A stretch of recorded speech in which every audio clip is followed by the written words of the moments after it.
What's up, guys? We're here to talk to you today about bicep training, straight barbell versus easy curl barbell.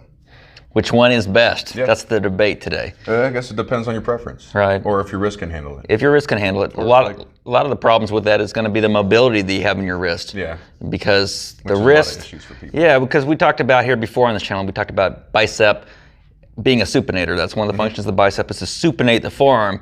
Well, the forearm, real quick, a little bit of anatomy. The forearm is composed of two bones, the radius on the thumb side and the ulna on this side, on the inside part of the forearm. Anatomy. Well, this is anatomy, yeah. Science. So this High part, school. yeah. The ulna is actually a little bit shorter, goes a little bit shorter down towards the wrist than what your radius does. There's a little bit piece of cartilage in here, a fibrous cartilage tissue in here, and it's a disc, and it can actually get pinched when you're in extreme supination, like on a barbell curl, and that can hurt a lot, especially if you don't have flexibility. The other thing is you have tendons and ligaments that come through here, and they can have torque that will occur when you're in this extreme supinated position. There's a lot of torque that can be added to those tendons, and that can cause a lot of problem and inflammation. Yeah. And over time, that cartilage that I talked about can actually get broken down. You'll run into a lot, especially if you're not doing your research while you're like going through your journey and stuff. You'll definitely run into some different issues because there's always something that happens. Yeah. So the Olympic barbell curl, of course, straight bar.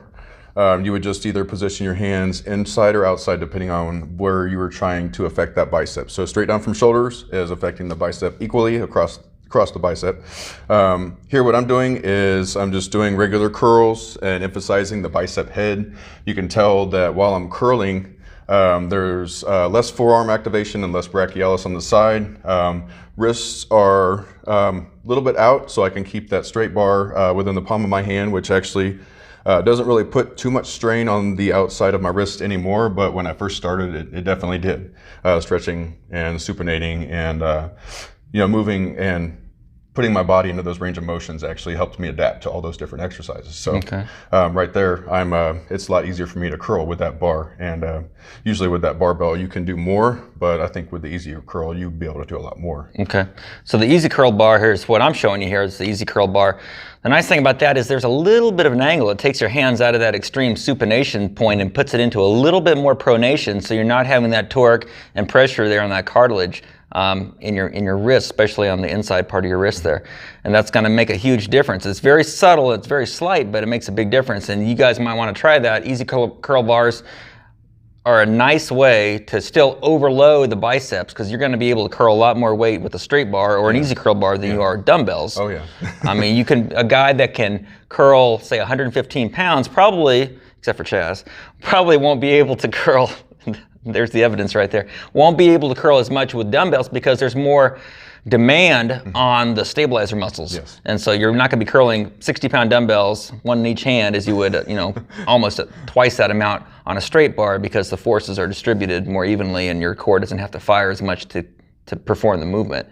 But if you want to increase size of your biceps, straight bar or easy curl bar would definitely be the way to go, I would say. Oh yeah, for sure. And easy curl bar is something that I've been using a long time, because I have had a little bit of that problem here with that fiber cartilage right here in my wrist kind of being pinched and uncomfortable feeling and inflammation. What I would do is so if I was doing pulling or any neutral pulls or anything like especially like close grip pull down, we're using a lot more forearm. I would eliminate that from like that workout if I was doing a back and biceps workout, so I'd have more straight wrist motion. I'm not incorporating that forearm and brachialis as much, unless I'm really trying to emphasize on that portion of the arm. Then I would actually incorporate that into the workout. But just like doing little things like that won't overwork that forearm and that brachialis muscle while you're working the arms. Yeah, so the more neutral you go, the more brachialis you bring into it. Yep. Like the Zotman curl we talked about, bringing it up like this, go into more of a neutral grip, and then going actually into a pronated position where you're going down and working more of the radiobrachialis. And I don't do very much of that either, so like that's a good move that people should do more of, that they don't do very often. But if you guys are focusing just on developing the bicep itself, then using the straight bar with more weight added to it is a great way. And also one other thing I want to talk about real quick is making sure you focus on the eccentric.